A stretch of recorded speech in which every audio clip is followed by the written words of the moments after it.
Hello, everyone. Thank you for joining us today. Good morning in Washington and good afternoon in Europe. And wherever you may be, thank you for being part of this series that we're doing. My name is Dan Hamilton. I direct the Global Europe program at the Woodrow Wilson Center. And we thought it would be an interesting take to look at what's going on in America and the state of the American Union by asking European America watchers their impressions. These are people who are, spent their careers looking and understanding the United States, but from a European perspective.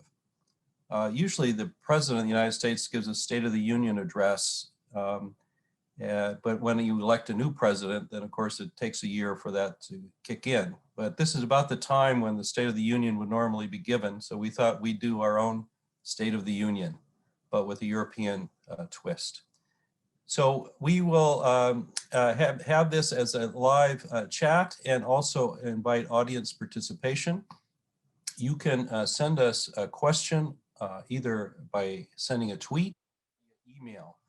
The email is GEP, Global Europe Program, GEP@wilsoncenter.org, or send us a tweet at Wilson Center GEP. GEP@wilsoncenter.org, or send us a tweet at Wilson Center GEP. And I'll try to weave in your questions as we get through the first round of comment. So it's a real pleasure to introduce our speakers briefly. Sylvie Kaufmann, who heads the editorial team at Le Monde. Ines Pohl, who is the Washington Bureau Chief of Deutsche Welle. And Timothy Garton-Ash, a well-renowned professor and historian and all-around writer on many, many different things. It's so great each of you could be with us. And let's get right to it. So the United States has been going through quite a bit of turmoil in recent times, not only through the election, but of course, January 6th events in the Capitol, lots of polarization that's continuing today. We have a new president struggling to get his cabinet nominees through the Congress. It's evenly split in the Senate, lots of turmoil. And I just wonder from, seen from Europe, how do you think about all of this? And what does that tell you about the state of the American Union? Sylvie, please give us your thoughts. Good morning. Thank you, Dan. It's great to be with you, and it's a great honor to be with you at the Wilson Center. I have been thinking of the best way to illustrate our perception here in France of the state of the American Union, and two images or episodes came to my mind. One is very recent. It's at my own newspaper. We wanted to write an editorial about Perseverance when the NASA rover landed on Mars. But another important subject came up and we didn't do it. And then 2 days ago, NASA put out the pictures of the touchdown, and they were so spectacular and so widely shared that we suggested again the editorial, and the idea was met with great enthusiasm. And so our editorial pointed out that this formidable success of technology was coincided more or less with this grim milestone of 500,000 deaths from COVID-19. But my colleague at the science section at Le Monde told me that all our stories about Perseverance were extremely popular and among the most read stories on our website. So this tells you that this is really the America that we still love and admire, which fascinates us. It's the America of bold innovation, and NASA and space exploration are very much a symbol of it. At the same time, there is no question that the disastrous management of the pandemic last year has badly damaged the image of the United States, not only because because of Trump's responsibility in it, And there I have to point out that there are very few countries which may claim to have had an exemplary management, and France is not one of them, of course, but also because it shed a crude light in our eyes on the weaknesses of America's economic and social model. The lack of safety net, the lack of medical insurance, the deep inequalities which made certain segments of the population much more vulnerable than others. We knew all that, but the pandemic made this perception much worse. The second image that came to my mind is a conversation I had in early October last year with a senior official in government here in Paris about the coming presidential election in your country. And he said there were three scenarios that the French Foreign Ministry envisaged.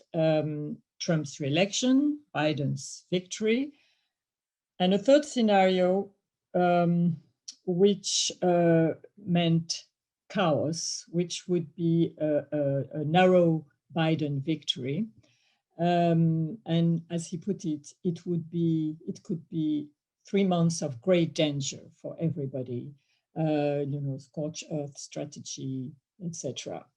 So this was a scenario that we were preparing for here in France.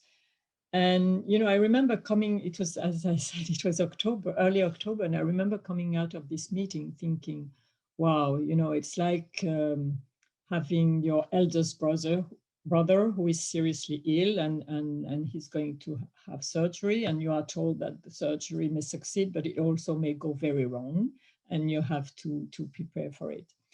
And actually it did go wrong, and even worse than we expected. And then comes January 6th.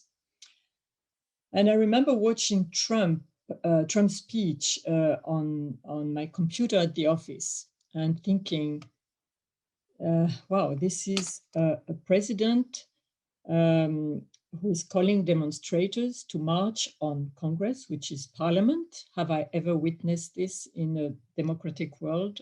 I don't think so. And then I went home and I turned on the TV immediately. And by then the demonstrators were in front of the Capitol. And I thought, where is the police? We have quite a habit in France of violent demonstrations. And, as soon as there is a demonstration, we have those heavily equipped riot police everywhere protecting public buildings, and especially since the Yellow Vests episodes. And I could not believe that those riot police wouldn't be there and wouldn't be sent there, that in the federal capital of the United States of America, there was such a lack of security. And the other shock for me was when the next day, when the vote to certify the results of the election took place in Congress, to see that the very day after such a traumatic event, and after the danger it had posed to American democratic institutions, there would still be so many Republican members of Congress voting against the certification of the results of the election. So to me and to many of my colleagues, because we discussed it a lot in the newsroom, that was a sign that the damage done by Trumpism to American democracy was deeper than we thought and would probably be more lasting than we thought. So you have the argument that in the end, democracy prevailed, and which is true, that Trump left and Joe Biden sits in the Oval Office, and the impeachment trial, however frustrating it was, allowed a number of facts to come out. But seen from here, I would say the overall picture is one of great fragility of the American model, both politically and socially. And since we are very much aware that our own democracies are also in crisis, it is not a comforting thought. And to finish, I would point out at a polling which was done by European Council on Foreign Relations, I mean, for the ECFA, that European think tank, which showed that for the majority, quite a big majority of people in key European countries, the American political system is broken. So this is, I would say the main conclusion. And that, of course, leads to another series of questions about Americans' role in the world. But I will stop here and we can address this if you wish in the discussion. Yes, we can turn to that. Let's stick with sort of what's happening in America.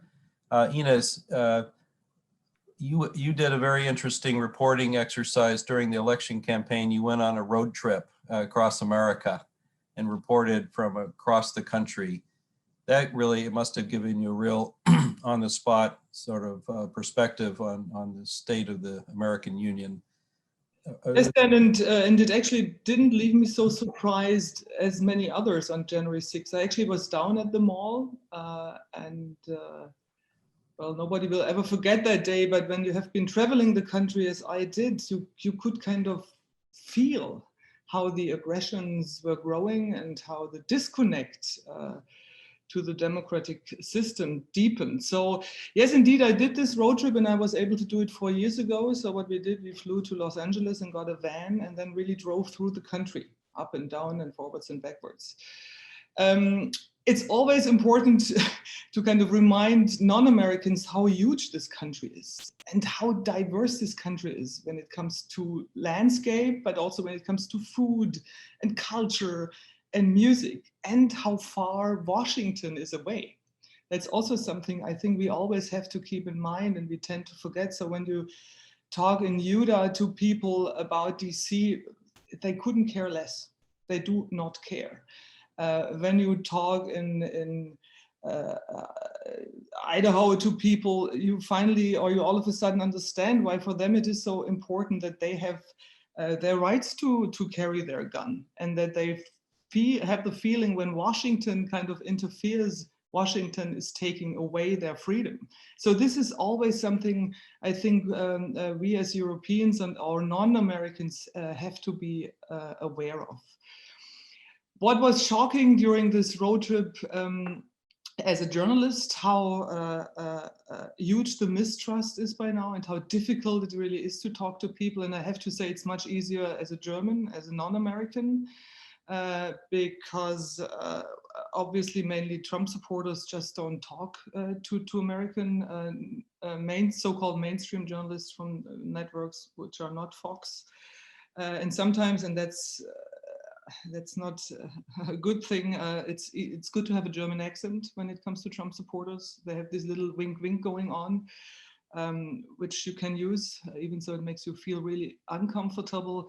But that allowed us to get some insight. So the mistrust towards anything official is so much deeper than it was 4 years ago. The knowledge, the facts which are out there, that was probably the most shocking thing, how disinformed people are. This has a lot to do with Trump himself and how he used Twitter to spread disinformation, but it's really also just about many Americans. They're just tired of kind of getting into the complexity of the world. They just want to hear a simple answer. And they only live in their own media bubbles anymore. And this is I think in this intensity, that's really new. And I don't really know how anybody will be able to fix that. There is no common place, that's at least my take here in this country, where people try to find the better argument. They just go to places where they hear what they already believe in. That makes it very, very complicated for politicians, obviously. The other thing which we experience is really the huge divide regarding rich and poor, and that the middle class is kind of fading. And with the middle class fading, I think the foundation of a democracy is fading. That has a lot to do with the pandemic, obviously, and the way President Trump handled that, but it also has a lot to do with the system of this country. Maybe we talk a little bit about that later. And then maybe my third point would be that this American dream is no longer the glue which keeps or kept this country together for so many years. People understand that that their children not necessarily will have a better life. They understood that it's not enough anymore. If you work really, really hard, then you can make it to the top. This is not true. So the question is, what is this country all about? What is the identity of this country? It's obviously no longer that the United States are the leader of the so-called free world when it comes to military and economy. There are big competitors out there like China. The identity as a country for immigrants who come here to get a better life, that's not true anymore. Many, many Americans, especially white Americans, obviously, are very worried that they lose their status at the majority. That makes them worried and afraid of everything foreign. That's another bit. That's again brings me back to the question: what is the United States? What is the identity of this country? So I mean, maybe as a last thought, in my opinion, the only chance this country has is really in investing in education, and that starts early on. Kids have to learn how to use media so that you don't get the answer when you hear all these very strange conspiracy theories. When you ask, so where did you hear about that? Where did you learn about that? That people say, well, I read that in the internet. That was kind of the most common answer. And I think it is very important to teach people early on, and that's true for any country, in every country in the world, that the internet is not there to protect democracy, but the algorithms are there to make money. So yeah, these are my thoughts for the moment. Thank you. Thank you, Ines. Tim, I wonder on some of this, to what extent you could argue we always are having political fights. We're always, this is not anything particularly new, maybe. We had a civil war where it was a real war. And so how much would you say you think some of this is sort of cyclical, signs of the times, the struggles of the current issues? And is there something else that's more structural? Ines was pointing sort of demographic change maybe being something. Do you sense there's deeper issues here with American democracy per se, the system, or is it, to what extent is it really just, a cycle that we're going through? I'm afraid I do think it's a lot deeper, Dan. It's very nice to be with you. Since it's our State of the Union, I would love to be able to say the state of your union is strong, but unfortunately, I can't. And the state of our union isn't very strong either, the European Union, let alone the British Union. But seen from here, Europe and Britain, I think the United States democracy in particular looks weaker, less attractive, less compelling as example and leader than any time I can remember. And that includes the mid-1970s. And let me remind you that after Vietnam and Watergate, the name of the United States was mud in Europe. We should remember just how poor the reputation of the US was, but then it came back. And so the question, it seems to me, is, are there structural reasons why the United States is less likely to come back now than it managed to do after the really low point of Vietnam and Watergate? And I would say, unfortunately, there are. I mean, by the way, I do want to say, I think Joe Biden not only has just been such a huge relief every single day, not to see that man Trump, but to have Biden on the screen, someone who is sane and reasonable. I think he's made a very good start. I thought the speech to the Munich Security Conference was pitch perfect. He's been great on international relations, but I think he's got a hell of a mountain to climb. And to pick up some of the points that Sylvia and Inez made, I would say there are 5 dimensions where I think the US capitalist democratic model, for want of a better phrase, is particularly weak. Number 1, highly dysfunctional political system, even by the standards of most other democracies. Gerrymandered districts, divided government, the filibuster and supermajority in the Senate as a blockage to other things, and above all, the absolutely outsized role of money in American politics. Not to mention the fact that the actual electoral procedures are very flawed compared with other democracies. So dysfunctional political system.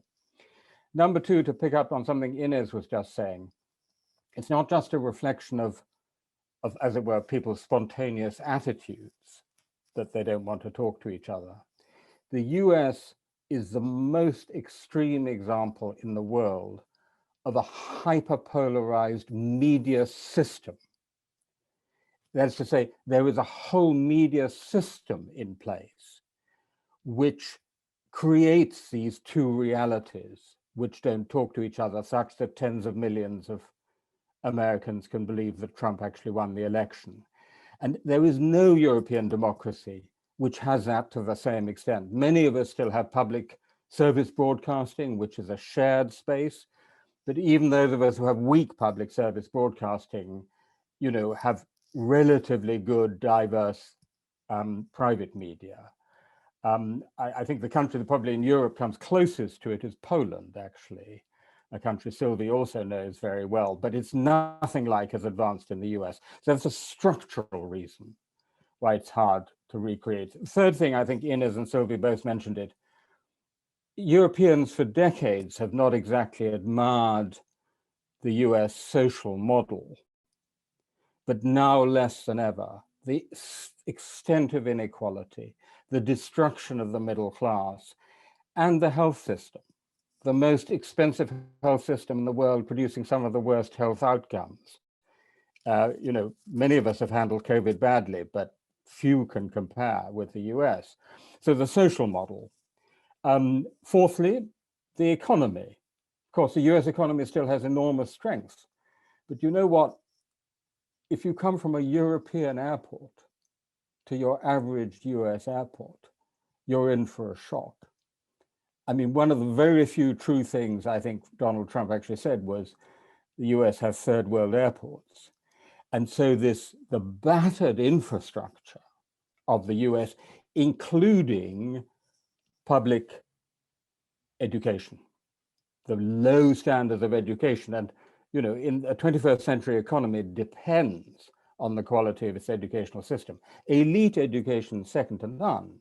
I spent part of every year at Stanford, Yale, fantastic, Harvard, but the mass education system. Of course, there are big exceptions to that.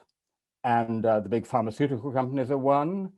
And what we call the FANGs, Facebook, Amazon, Apple, Netflix, Google, in France it's les GAFA, are an obvious exception.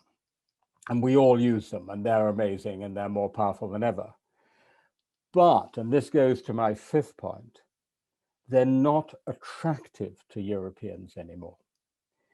20 years ago, we all thought Google was absolutely wonderful. 10 years ago, people thought Facebook was wonderful. Now most Europeans regard Facebook as an evil empire. It's regarded as a bad actor. Most of these companies are regarded as a problem.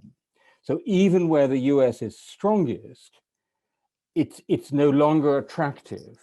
And actually, Sylvie, you know, your wonderful story about perseverance and the Mars landing, but it made one almost nostalgic for a time when we were absolutely fascinated and captivated by US achievements and US culture too.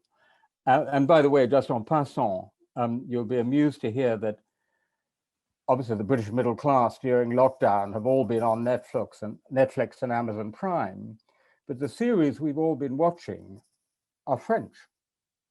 Le Bureau, Engrenage, Le Baron Noir, Call My Agent, these absolutely brilliant French series, which we watch on Netflix and Amazon Prime. So even on Netflix and Amazon Prime, it's no longer the soft culture, soft power fascination of the US. So that's 5 elements: political system, media system, social model, economy, and soft power, in all of which it seems to me the US at the moment is structurally weaker than it's been at any time that I can remember. And just to finish, the question then becomes, is the US still capable of generating a kind of great reform, a great renewal?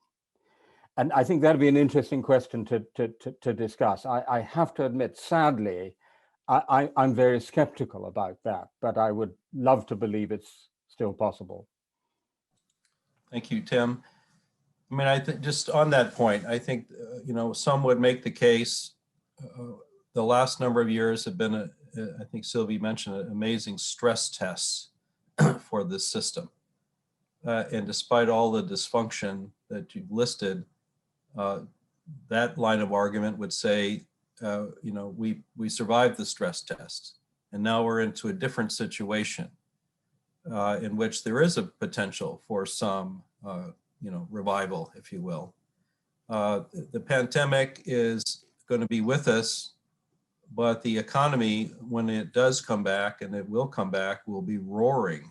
It will be this line of argument, and that will power other new types of possibilities that could seep over and have some political impact if people have a sense of a different future than the one we're in.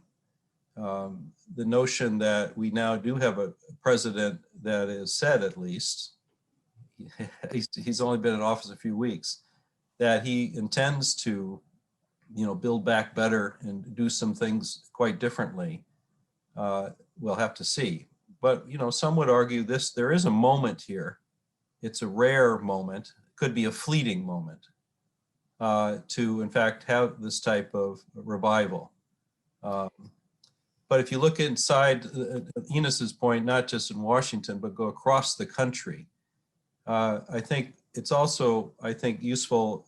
I think often, you know, I'm often in Europe, and I think, as I think Enos said, some lack of appreciation how big and diverse the country is, that our states sometimes are real models of innovation and are taking the lead in lots of areas that maybe aren't apparent when one looks at, you know, the polarization in Washington.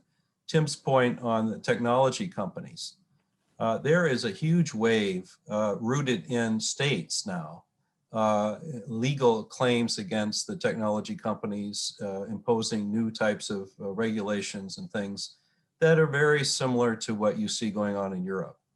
And so I don't, let me, Sylvie, since you went first and then heard the others, how do you think about this? Are you as pessimistic as Tim and Ina seem to be, or do you see some glimmers there? Back to your first point about America's innovation.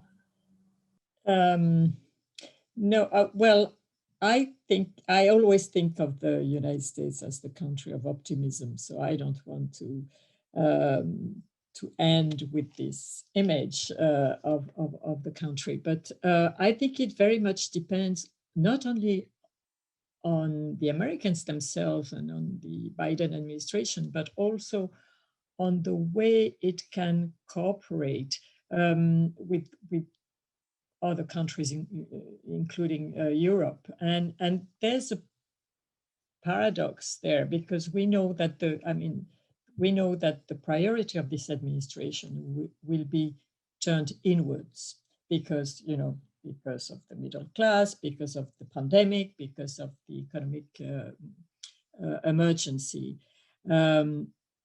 But it has also to take into account what happens outside, and not only in China. Emmanuel Macron gave an interview recently to the Financial Times where he mentioned that he was struck by the fact that in his conversations with Joe Biden and Kamala Harris, who he had those two talks with them, bilateral talks. And he said what struck him was that about a third of the conversation was about the threat to democracy. And the subject was raised by President Biden and Vice President Harris. So he says it's, I have it here, yeah, how they spent a third of their time discussing threats to democracy, whether from rival autocratic systems or domestically. So I think this is really something where, which is also a big concern for Europe, but if America doesn't deal with this problem, it also makes Europe weaker and European democracies weaker. So, I don't know how we'll manage to do this. I'm not sure this project of Summit of Democracy is the best way to address it, and I don't know whether it will happen or not. But one way of dealing with it is what Tim mentioned and you mentioned, these big tech companies. And this is, something which is really, we just saw what happened in Australia and with Facebook and Google, this battle between the Australian government and Facebook and Google. But we're going to have more and more on this, of this kind of battles. The European Union is very much, involved in this and trying to regulate. And it's a big issue between the United States and Europe. And I think, both in terms of companies, in terms of taxation, but also in terms of political discourse. So this is, I think, one of the major things we'll have to deal together. Let me, we have a question very specifically on the Capitol Hill violence on January 6th, whether it will remain a blot of America's history forever is the question. Ines, you said you were there and you're in Washington. I mean, is that the kind of event that sticks with us for a long, long time, or is it, something that's, again, a cyclical thing? It was an awful event. No, it sticks. I think it sticks with you forever, and it should, because yes, democracy survived 4 years of Donald Trump. That's true, but it was really a close call. It was how many 6 million votes, but it was only a couple of 10,000 votes when it comes down to the Electoral College, which would have made it possible that Donald Trump would have been re-elected. I think we have to keep that in mind. It could have been with, I think, 30 or 40,000 votes having been voted differently, that Donald Trump would have been re-elected. And this should be the warning, I think, of this January 6th. But I like the thoughts of Sylvie, and this is somewhat connected. And that's something I experienced here. I just was at the State Department 2 days ago and attended a press conference. Yes, the United States reach out to Europe and other democracies because Biden and his administration understood that they need an independent and strong Europe really to be able to cope with the internal problems. So this is something, I think, why this January 6th should also be a wake-up call for Europe in a way, to understand, we can't kind of hide behind the big brother USA anymore, but the United States also need us, need the Europeans to be able to protect their democratic system. Tim, can I ask you a question? I think you wrote one time, I think I got it right, that you wrote this, or you were quoting someone else. You said, "Tell me you're America and I will tell you who you are." And the notion that, I think in my experience with my European colleagues, America is a big screen. You project whatever you you think it could be on that screen. Often I'm in European debates with European colleagues talking about America.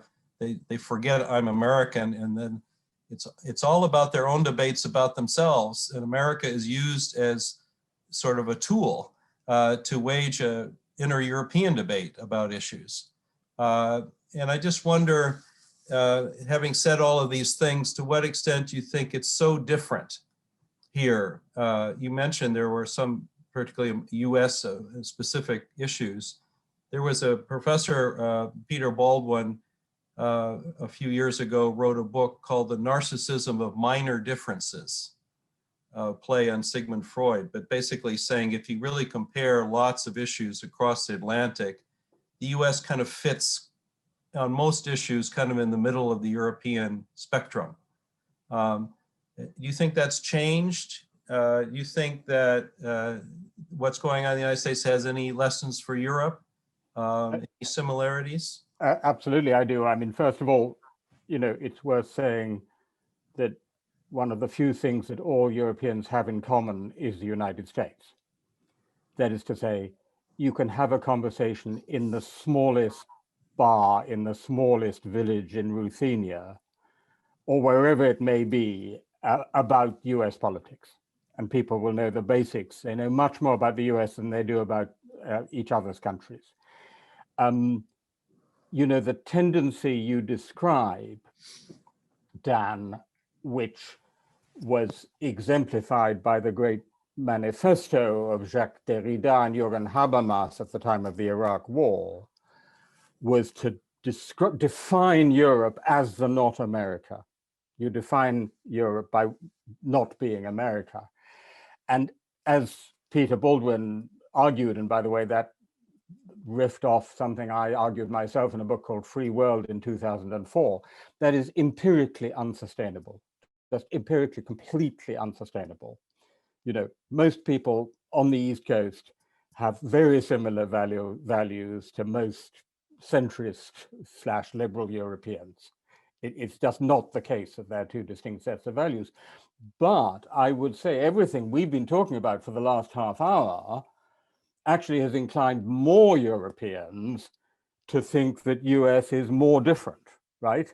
And actually people who wouldn't have identified so much with the European social model, I think now identify more with the European social model. So actually, I think there is a, you know, there's a tendency in that direction. Can I say two other things quickly? First of all, Dan, I understand the reason you wanted to push back and put the other point of view. I completely understand that.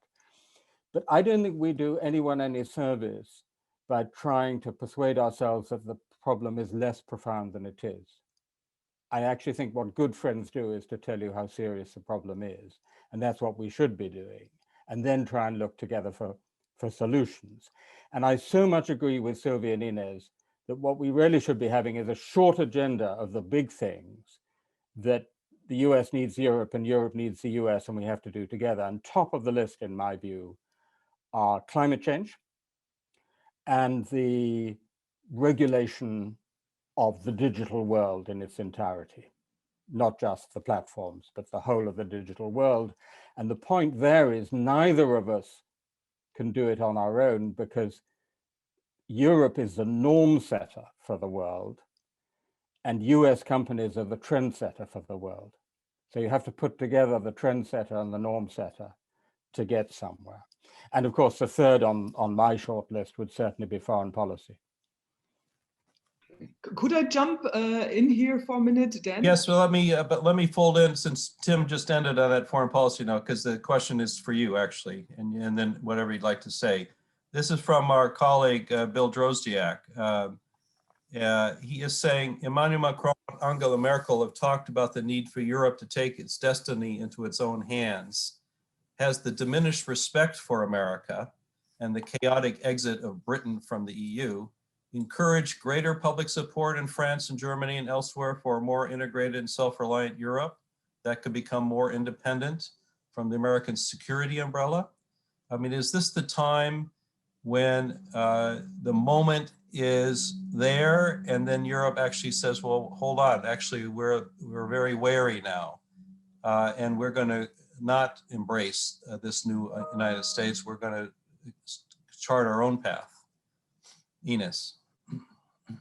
I sure do hope so. But when I follow the discussions, not only about NATO and the 2% and the fair share, but about Nord Stream 2, to stick with my country, I somewhat doubt it, that Germany is really ready. I mean, Sylvie should talk about France. So, but I sure do hope so, because again, the United States also do need Europe, and now more than ever before. I just wanted to say a couple of sentences about climate change, because this is a little something optimistic thing here. That's what I experienced during my road trip, and also now down in Texas with this horrible winter storms, people finally seeing that not only the infrastructure is bad, but something has to happen. Even evangelicals, even within these, single issue voter, just because they are against abortion, they vote for Republicans since ever, and 30% of the Republican voter blocks are these evangelicals. There are movements within this group from younger people who say, no, we do not only want to protect the unborn life, we also do have to protect Mother Earth or the environment, or however they shape it. And they will force the Republican Party to give them a hope if the Republican Party does not want to risk to lose this very important voter bloc. So what I want to say is, when it comes to climate change, there is a slow understanding. That's at least what I sense here. And this has changed over the last years, that something has to be done, and Joe Biden very obviously understood that and made this one of his major topics. Yeah, Sylvie, no, let me push it a bit on the question. In fact, to provoke a little bit, the term strategic autonomy, the term technological sovereignty. These were terms that evolved out of the Trump era, if you will, as a European response, not only to Trump, probably to China as well, but the sense that Europe was losing control. But are those terms now relevant in the Biden era? Or do Europeans risk becoming the last Trumpists in the Biden? Well, you have the rhetoric and you have reality. And yes, we still very much talk about strategic autonomy. You have, endless discussions among experts in Europe about strategic autonomy, about the words themselves, because I understand that the Germans prefer to talk about sovereignty, because autonomy has a kind of negative connotation. It's while in France, autonomy strategique sounds nicer than sovereignty. So anyway, but I think we all know that more or less we mean the same thing, which is having more autonomy from the United States. I think yes, it is a feeling which is rather widely shared in the public opinion, or the polls show that because of, not only because of Trump, but because of the rise of China, because of the aggressive behavior of Russia, because of the pandemic also, which has made the Europeans more aware of the need for solidarity, maybe because of Brexit as well. So there's this feeling among Europeans that we have to stick more together and be more of a force, if you want. But then, and this is not contradictory with the arrival of Joe Biden and this administration, which is extremely friendly to Europe. And the European leaders keep saying that they know all these people in the Biden administration, and they are all great friends and so on, which is true, I think. But Macron has a very hard time convincing his European colleagues, that when he means strategic autonomy, he doesn't mean breaking with the United States. And actually, last night I heard the French defense minister, Florence Parly, saying, you know, trying to oppose NATO and strategic autonomy, it's like telling a child, do you prefer daddy or mommy? No, you love both and you need both. So that's what the French are trying to say. The Germans, you know, I think are, of course, much, much more suspicious of this, because now they see with the Biden administration, they see that the American troops are going to stay in Germany, and you know, so why should we make all this effort? Because this is the reality. If you want to be autonomous, including if you want to help the United States, you know, to share more of the burden, you have to take your part of the burden, and you have to spend money, and you have to go to send your troops abroad, and you have sometimes to send your troops in combat.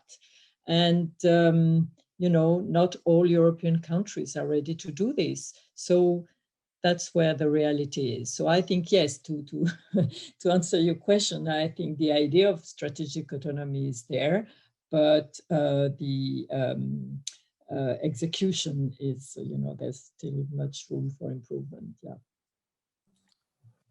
Let me let me turn to other questions that are coming in.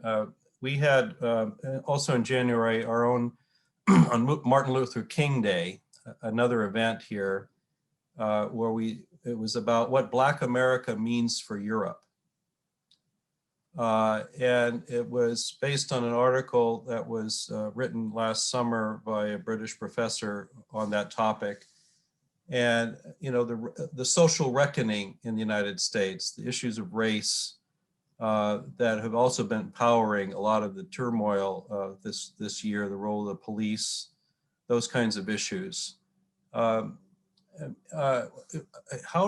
has that been looked at from a European point of view? There was a lot of demonstrations in Europe too last summer about similar issues. You see a lot of movements in Europe now basically raising very similar questions. So is that something also that it's a common phenomenon where we have very different histories, obviously, but is Europe coping with these issues also, or is it seen as just a particularly American issue? I don't know who would like to respond to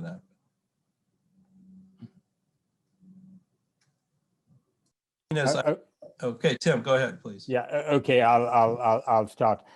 Listen, it had a huge impact, and it's an illustration of an area where American culture and American politics still has an immense impact on Europe, because essentially Black Lives Matter then rippled through Britain and across many parts of Europe. So it had an absolutely direct impact, including in the way the issue was framed, which is not always helpful, because actually what one might loosely call race relations issues in European countries are rather different from those in the United States, where specifically the legacy of slavery in the African American community to this day is such a huge issue. And obviously we have a whole colonial past, there are all sorts of horrible things in our past, but it's slightly different or more complicated. But nonetheless, the impact was immense. And I always like to say that Martin Luther King had much more of an impact on contemporary Europeans than Martin Luther. If I may just quickly respond to something that Sylvie and Inez said. I was a founding member of the European Council on Foreign Relations. I was on the board for 10 years. Sylvie is now on the board. I believe passionately, we believe that we need a more coherent and effective European foreign policy. It doesn't always help when we use words like autonomy or indeed sovereignty, which invite that kind of misunderstanding that Sylvie was talking about. They invite the misunderstanding that it's the old Gaullist line of wanting to be independent of the United States. When you look at what Emmanuel Macron means by European sovereignty, what he actually means is European power. He doesn't mean sovereignty in the sense that Brexiteers talk about sovereignty, independence, strict legal sovereignty. He means European power.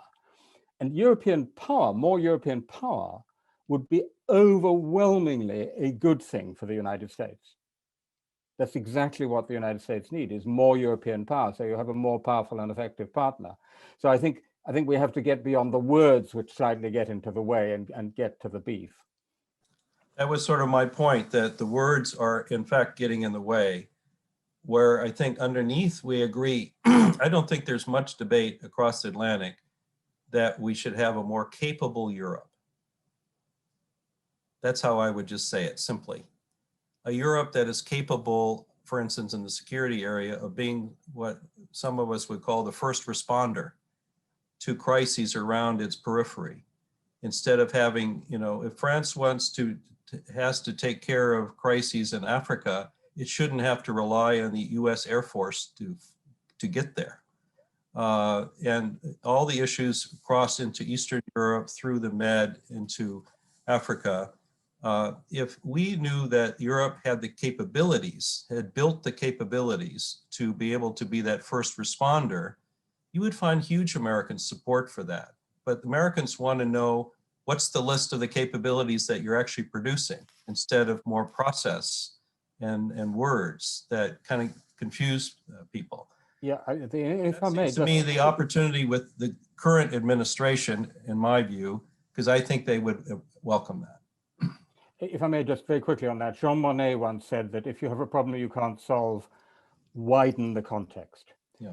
And the problem with a lot of this conversation is a very narrow definition of capability in terms of purely military capability. And if you widen the context and say, let's talk about dealing with refugees, let's talk about development aid, let's talk about diplomacy, pulling your weight in that sense, you're going to get much further, particularly with Germany now being the central power of Europe, right? And you're not going to get a very long way very fast calling for dynamic military action from Germany and Europe's near abroad for very good reasons. But if you broaden the picture and talk about the various aspects of diplomacy and development, what I call the 3Ds, diplomacy, development, and defense, I think you'll get a lot further. Yeah, I think from American point of view, so just so it's not seen as an excuse not to also spend money on your military capability, which sometimes it is. I think, and resonating back to the United States and into our debates here, and how Europe fits into our current polarization, I think Donald Trump did tap into some mystification in the American body public, why 500 million Europeans still depend on about 330 million Americans for basic elements of their security. You can't explain it very easily. NATO's still popular and all that, but there is this sense that, it's not a fair share. And some go so far to argue, well, we have a lot of problems here we're spending so much in the military instead of on our infrastructure, for instance, that the Europeans criticize us about. If they would actually step up and take that share, maybe we could do more. I mean, that's the kind of emotions you hear in the United States across the country when it comes to these kinds of issues. It's not the Washington, bubble, but it's a very heartfelt, I think, feeling. So I think that one needs to understand that sort of sense of things. No one is trying to oppose a more capable Europe. They just want to see what it is you're actually going to do and produce, and not keep having more meetings about it. That's, so if I could we're coming close to the end here. Back to foreign policy issues and sort of the notion, Sylvie's opening point about sort of the what America has meant. Joe Biden is using a phrase that I think Bill Clinton actually also used, about that America standing the world is about not the example of its power, but the power of its example. And it taps into some traditions in the United States, which some scholars would call the difference between Wilsonianism and Jeffersonianism. That Wilsonians are out crusading for democracy, trying to make the world safe for democracy, but sometimes that means intervening. and that's, you know, using power. The Jeffersonians argue the best impact America will have on the world is not to go crusading around elsewhere, but to perfect our experiment at home, the democratic promise that we have failed to achieve. And that would have much more resonant impact globally than any particular foreign policy action. I wonder, since some of you were quite dour on either of those propositions, what advice you have to think about that. Is there, you know, is it the innovative power of America? That's the power of its example these days, the trendsetter, the scientific, technological power, but then there's European concerns about the implications of that for privacy and for lots of other issues. So what do you think about America's power, is it in this sense? Shall I go? Yeah, please. I'll give it a try. You know, I think the answer was more or less in your question. Of course, the power of the example is what we are looking for, and you know, particularly on fixing our democratic problems. That's, as we mentioned earlier, is one priority. But there's also, I think, what we're looking for is openness. And, you know, there's, for instance, there's one political issue which is very difficult from a European point of view. It's the issue of the secondary sanctions and the extraterritorial sanctions. And this for European governments is really very, very tricky. So, and it's an expression, a raw expression of American power. So, you know, there are a number of issues where closer cooperation with Europe and more openness, I would say, would probably be a very welcome sign, I think. Ines, any last comment? I think what the world can expect from the United States is hopefully that this country will be able to come together. And I mean, it is a country of immigrants, and every other single country in the world is facing that, because in this globalized world, people moving from here to there. And hopefully the United States will find a way to shape an understanding of itself, even when the white majority is the minority then. Tim? I would love the United States again to charm us with the power of its example. But I think it's got a way to go before it does that again, I'm afraid. I think the problems we've all been talking about are so deep that, seen from most European democracies, it's going to be quite a while, in the best case, before the United States is really again the city upon a hill.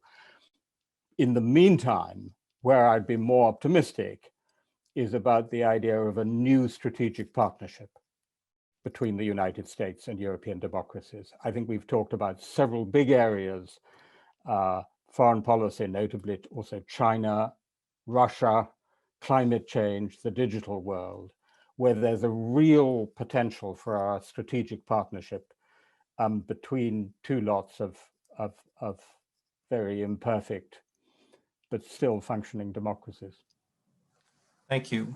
Well, President Biden has said Europe is the, he quote, cornerstone of US engagement around the world. I think you have seen a number of overtures. Of course, it's early days and we will see.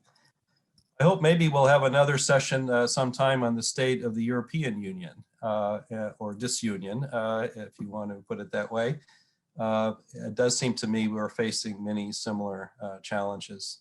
I want to thank our speakers for joining us, Ines and Sylvia, Timothy Garton-Ash. Thank you all so much for your time and insights. We appreciate it.